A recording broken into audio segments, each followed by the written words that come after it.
সীমান্ত পরিস্থিতির সবশেষ খবর জানাতে চুয়াডাঙ্গা থেকে আমাদের সাথে সরাসরি যোগ দিচ্ছেন রেজাউল করিম লিটন। লিটন, জানাবেন চুয়াডাঙ্গার সর্বশেষ পরিস্থিতি কি সীমান্তের?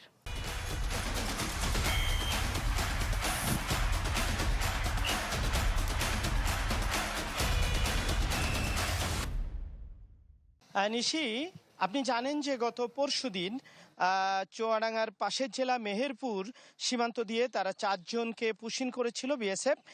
পরে তাদেরকে ফেরত নিতে বাধ্য হয়েছে বিজিবির এবং এলাকাবাসীর তৎপরতায়।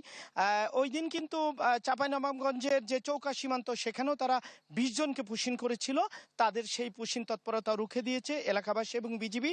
তো এই গতকাল থেকে এখন পর্যন্ত আপাতত পুশিনের কোনো তৎপরতা বিএসএফ চালাতে পারেনি। তো নিশি, আপনি জানেন যে বাংলাদেশ ভৌগোলিকভাবে ভারত বেষ্টিত একটি দেশ। বাংলাদেশের চারিদিকে ভারত এবং একদিকে মায়ানমার আর বঙ্গোপসাগর।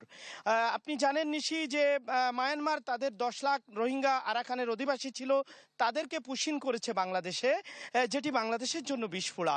এবং সেই রোহিঙ্গা পুশিনের পিছনেও কিন্তু আন্তর্জাতিক বিশ্লেষকরা বলছেন যে ভারতের হাত ছিল।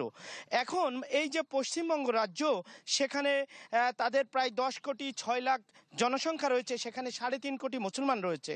সেই মুসলিম জনসংখ্যাকে তারা এই বাংলাদেশে ঠেলে দেওয়ার জন্য নতুন করে পরিকল্পনা করেছে নিশি। সেই তৎপরতাই তারা চালিয়ে যাচ্ছে। তবে সীমান্ত রক্ষী বাহিনী বিজিবি তারা সবসময় প্রস্তুত আছে যে কোনো তৎপরতা রুখে দেওয়ার জন্য। তো এই অবস্থায় এখন পর্যন্ত সীমান্তে বিজিবি সর্বোচ্চ সতর্ক অবস্থায় রয়েছে নিশি। লিটন, ধন্যবাদ আপনাকে।